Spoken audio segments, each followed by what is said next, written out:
Good morning दोस्तों, आप सबका फिर एक बार हमारे यूट्यूब चैनल में स्वागत है। आज भी इम्पोर्टेंट टॉपिक है गुलाम वंश। इसके पहले कुतुबुद्दीन ऐबक को पढ़ा दिए थे।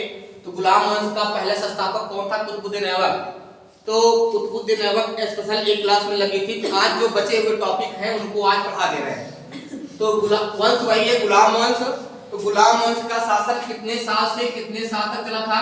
पता है, गुलाम वंश का शासन 1206 से 1290 तक जो टाइम ड्यूरेशन है ये किसका था? ये गुलाम वंश का था। अब इसमें कई लोग शासन किए हैं। स्टेप बाय पेपर में आजकल सीधा क्वेश्चन नहीं, घुमा फिरा क्वेश्चन पूछता है। कथन को जब क्वेश्चन पूछेगा कि क्रम से लगाइए, तो क्रम से लगाओगे तो आपको गुलाम वंश के जितने शासक हैं ये क्रम से याद होने चाहिए। तो सबसे पहले कौन आता है बताओ? कुतुबुद्दीन ऐबक। सबसे पहले कौन आया? कुतुबुद्दीन ऐबक, जो हम पढ़ा चुके हैं। उसके बाद आराम शाह गद्दी पे आते हैं। उसके बाद इल्तुतमिश, नुकरुद्दीन, रजिया सुल्तान, बहराम शाह, मसूद शाह, नसीरुद्दीन महमूद, बलबन, कैकुबाद और कैमूर। गुलाम वंश का अंतिम शासक कौन था? कैमूर। 11 लोग गद्दी बैठे हैं गुलाम वंश में। 84 साल शासन था। वंश जो है 84 साल चला। इसमें इतने लोग गद्दी बैठे हुए हैं। इसमें सब इंपॉर्टेंट नहीं है। आपकी परीक्षा की दृष्टि से जो इंपॉर्टेंट है वो क्वेश्चन आपको करवा दे रहे हैं कम टाइम में। जो क्वेश्चन में ज्यादा मैच कर जाए, क्वेश्चन बार बार आते हैं, ज्यादा इंपॉर्टेंट है ये, नहीं तो बहुत पढ़ना है इसमें। देखो, सबसे पहले कुतुबुद्दीन ऐबक हो गया था ना। उसके बाद गद्दी पर बैठते हैं आराम शाह। लेकिन कुतुबुद्दीन ऐबक के मृत्यु के बाद चौगान खेलते समय कुतुबुद्दीन ऐबक की मृत्यु हो गई थी। उनके मृत्यु के बाद जैसे आराम शाह उनका लड़का था, उसमें सरदारों का एक गुट था, तो इनको गद्दी बैठाते किसको? आराम शाह का। लेकिन आराम शाह जो था उस काबिल नहीं था तो शासन चला सके। तो लोगों ने क्या किया कि जब गद्दी पर बैठा उस लायक नहीं था, उसके बाद किसको बैठाया? इल्तुतमिश को। किसको? इल्तुतमिश। इल्तुतमिश जो था वो कुतुबुद्दीन ऐबक का दामाद था। क्या था? दामाद था। तो इल्तुतमिश इंपॉर्टेंट है, इनको पढ़ना पड़ेगा। कुछ फैक्ट है जो इंपॉर्टेंट है इल्तुतमिश में, इसको देख लीजिए एक बार। तो इल्तुतमिश का जो टाइम ड्यूरेशन है वो 1211 से 1236 के बीच में, इनका काफी लंबे समय तक थे। गुलाम वंश में कहा जाए, गुलाम वंश में देखा जाए काफी लंबे समय तक शासन किए हैं। या तो ये किए या तो बलबन किए हैं, दो लोग ज्यादा शासन किए हैं। तो 1211 से 1236 तक जो टाइम ड्यूरेशन है वो किसका है? इल्तुतमिश का है। इसमें महत्वपूर्ण चीजें क्या है? 1215 में इल्तुतमिश एल-दौद कुबाचा से लड़ गए। वो था तराइन का थर्ड वार। तराइन के इसके पहले दो युद्ध हुए थे, मालूम है? तराइन का जो प्रथम युद्ध था वो 1191 में हुआ था। पृथ्वीराज चौहान और मोहम्मद गौरी के बीच में हुआ था। उसमें क्या हुआ? पृथ्वीराज चौहान विजयी होता है, मोहम्मद गौरी हार जाता है। लेकिन हार मानने के बाद गौरी अफगानिस्तान का फिर लौट जाता है। तैयारी के साथ, दल बल के साथ योजना बनाता है। साल अगली साल फिर 1192 में फिर आता है और ललकार के धोखे से कुतुबुद्दीन ऐबक पृथ्वीराज चौहान को, उसमें कहा जाए छल कपट से मारे गए थे। किससे? छल कपट से, मतलब मोहम्मद गौरी। और तराइन का दूसरा युद्ध होता है 1192 में, एक साल बाद। उसमें मोहम्मद गौरी को पृथ्वीराज चौहान को मोहम्मद गौरी मार देता है। बात समझ गए ना? तराइन के इसके पहले तो युद्ध हुए हैं। तराइन का प्रथम वार और तराइन का सेकंड वार। तराइन का प्रथम वार मोहम्मद गौरी और पृथ्वीराज चौहान विजयी। तराइन का सेकंड जो वार हुआ था वो 1192 में, जिसमें पृथ्वीराज चौहान मारा जाता है और मोहम्मद गौरी विजयी होता है। और तराइन का थर्ड वार जो है वो इल्तुतमिश से और किससे होता है? इल्तुतमिश से और एल-दौद कुबाचा से लड़ा जाएगा। बात समझ गए ना? तो ये इंपॉर्टेंट है। कहीं कहीं 1216 मिलेगा, कंफ्यूज नहीं होना है। मिलेगा मार दीजिए, कहीं कहीं ये लिखा है, कहीं कहीं वो मिलता है, दोनों सही है।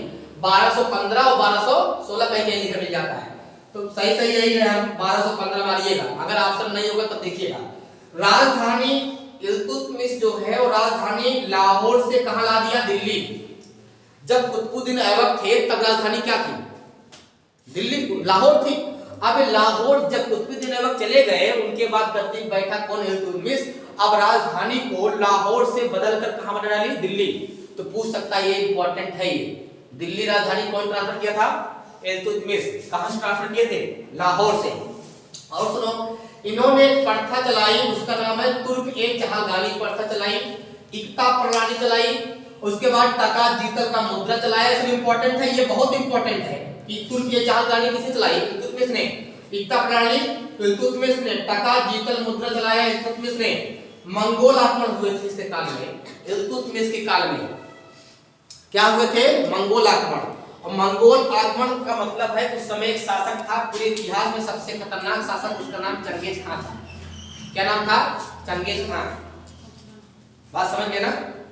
चंगेज खान कहते हैं कि इतना क्रूर शासक था वो चंगेज खान कि जहां पे आक्रमण करता था वहां केवल कुत्ता और चील को छोड़ता था बस, और सबको मार डालता था। तो इल्तुतमिश के समय में मंगोल आक्रमण नहीं, मंगोल आक्रमण होने बच गया था। एक कोई था, क्या नाम था उसका, वो भाग के आया था इनके दरबार में इल्तुतमिश के। तो इल्तुतमिश जाने कि ये इसको चंगेज खान हटाया है तो रात को भिजवा दी गई, भागो यहाँ से, नहीं हमारे ऊपर आक्रमण कर देगा, क्योंकि चंगेज खान से उसमें दुनिया बहुत डरती थी। बात समझ गए ना?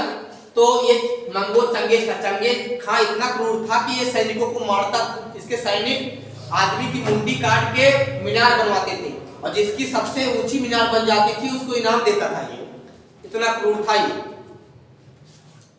बहुत क्रूर शासक था। ये कौन? इल्तुतमिश, वो सॉरी चंगेज खान। मंगोल का था, मंगोलिया का रहने वाला था। उसके बाद आता है कौन? रजिया सुल्तान। तो रजिया सुल्तान 1236 से 40 तक थी ये। तो रजिया सुल्तान में क्या क्या इंपॉर्टेंट फैक्ट है? ये इल्तुतमिश की बेटी थी, अल्तुमिश इसकी शादी हुई थी, प्रेमी इनका क्या था? याकूब खान था। कब्र घाट का बाबरी खान खाना दिल्ली में है। कैथल में डाकुओं द्वारा मारी गई।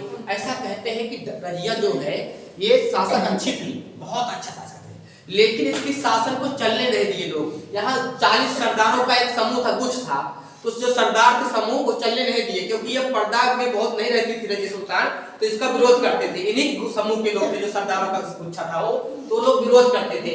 इससे बहुत दिन तक चल नहीं पाए। और इसमें कैथल में जा रही थी, वहां डाकुओं द्वारा क्या हुआ? इनकी मृत्यु हो गई। इनके साथ में इनका प्रेमी याकूब खान भी था, वो भी मारा गया इसी में। तो यहाँ पे रजिया सुल्तान के बारे में पढ़ लिए। इसके बाद आएंगे नसीरुद्दीन महमूद। कौन आएंगे? नसीरुद्दीन महमूद। ये बलबन का पीएम था इसका, और ये बलबन अपनी बेटी की शादी कर देता है नसीरुद्दीन से, और बाद में बलबन को उलूग खां की उपाधि मिल गई। उलूग खां किसको बोलते हैं? बलबन को। कौन उपाधि दिया था?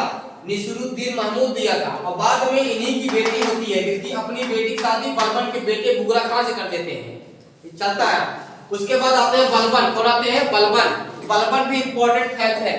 जो इल्तुतमिश ने ये तुर्क के चहलगानी चलवाया था, इसको बलबन आए बंद करवा दिए। क्या अभी चलेगी नहीं, खराब है, बंद करो इसको। बात समझिए ना? इल्तुतमिश ने चालू किया था तुर्क के चहलगानी, बलबन ने इसको बंद करवा दिया। बलबन ने सिजदा प्रथा चालू करवाया, पैबोस प्रथा, और नवरोज उत्सव त्योहार होता है इस्लाम धर्म में। नवरोज उत्सव का त्योहार, देखो ये प्रथा, तीन चीज बहुत इंपॉर्टेंट है। बलबन ने लौह एवं रक्त नीति अपनाई। बलबन ने लौह एवं रक्त नीति, जो ज्यादा कुछ बोलता है तो सरदारों का गुच्छा था, तुरंत मुंडी काटो, मार डालो इसको। तो लौह एवं रक्त नीति अपनाई बलबन ने। 1279 में बंगाल में विद्रोह कर देता है बलबन। कब? बंगाल में विद्रोह में अमीन खान को भेजता है, और मारा जाता है अमीन खान। फिर भेजता है किसको? मुगलुद्दीन खान को भेजता है, तो उसको तुगलक खान को मार डाला है। उसके बाद बलबन ने इसे तुगरिल शाह की उपाधि दिया। किसकी? तुगरिल शाह की उपाधि दिया। उसके बाद बलबन के बाद आते हैं कैकूबाद। कौन आते हैं? बलबन के बाद कौन आएंगे? कैकूबाद आते हैं। कैकूबाद बलबन का पोता था। क्या था? पोता जो होता है लड़के का लड़का होता है, पोता। उसके बाद अंतिम शासक कैमूर आते हैं। तो ये कम इंपॉर्टेंट है, जो ज्यादा इंपॉर्टेंट थे बता दिए। यहाँ क्वेश्चन बनने का चांस, पहले बात तो आप लोग सीरियल वाइज इसको याद कर लीजिएगा, और ज्यादा चांस यहाँ कहाँ बनेगा? कुतुबुद्दीन ऐबक से, इल्तुतमिश से, रजिया से और बलबन से। 4.4 को खूब अच्छे से पढ़ लीजिएगा परीक्षा में, यहाँ से क्वेश्चन आने के चांस रहेंगे। धन्यवाद।